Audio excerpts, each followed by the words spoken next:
Hello po, magandang araw po sa inyong lahat dyan. Ngayong araw ay magluluto tayo ng pork intestine stew. Ayan siya, lilinisan muna natin. At meron tayo ditong blood. Tapos may gulay tayo dito. So bali yung gagawin natin dito ay lilinisin muna natin itong bitukan.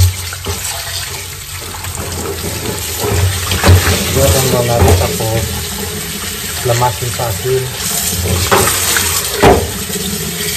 Tapos cut na natin.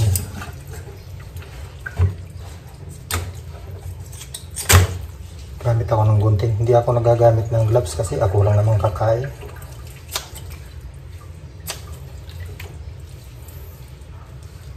Bali, hiwa-iwain ko na lang siya ng ganito. Para parang bulaklak na siya. Ayan. Tapos linisan yung loob niya.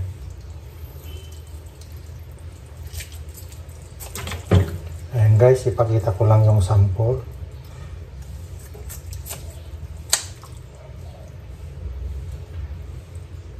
Mahirap naman kung i-video ko ng buo to.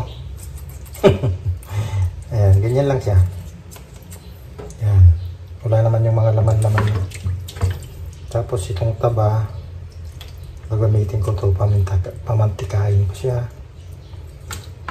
Ayan guys, ganyan lang. Kaya lamasin na natin siya ng asin. Ang dami pala oh. Mura lang pala ang isaw ng baboy. Tapos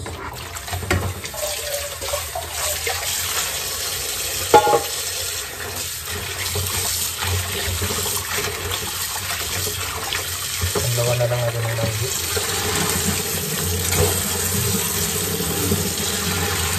Kung sprayer kasi na stainless, dapat meron.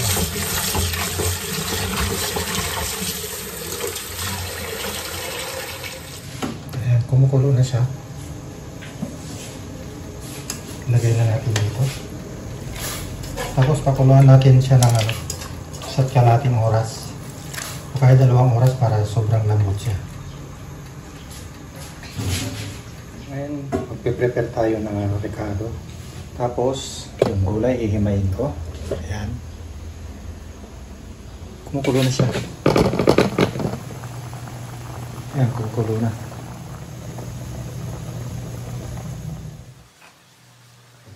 Ayan guys.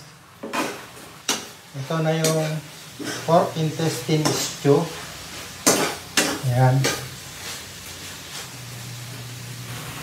Lalagay na ako ng gata.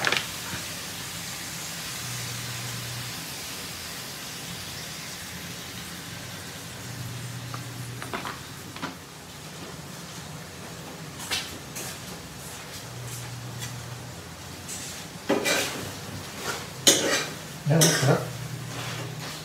Bango. Super bango guys.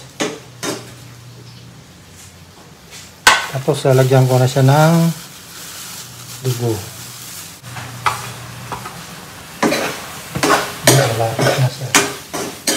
Lalagyan na siya natin ng blood.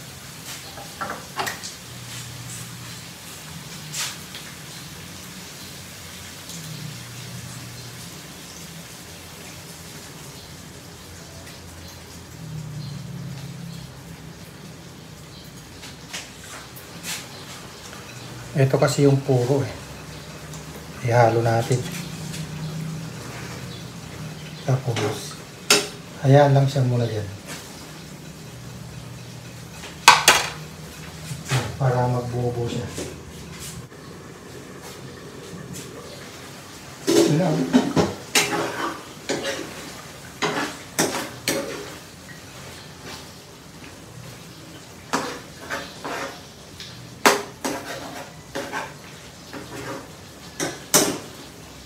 Pork intestine stew with blood. Ayan, may gata siya, kaya masarap.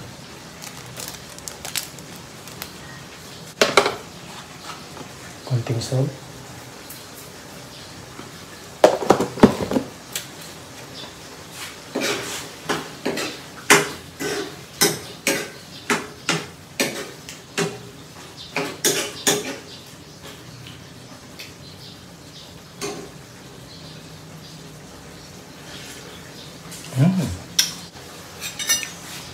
Sarap.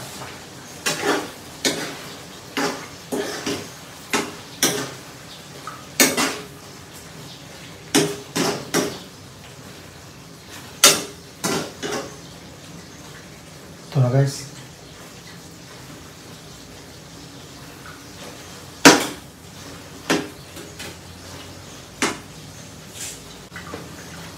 Ayan, maraming salamat.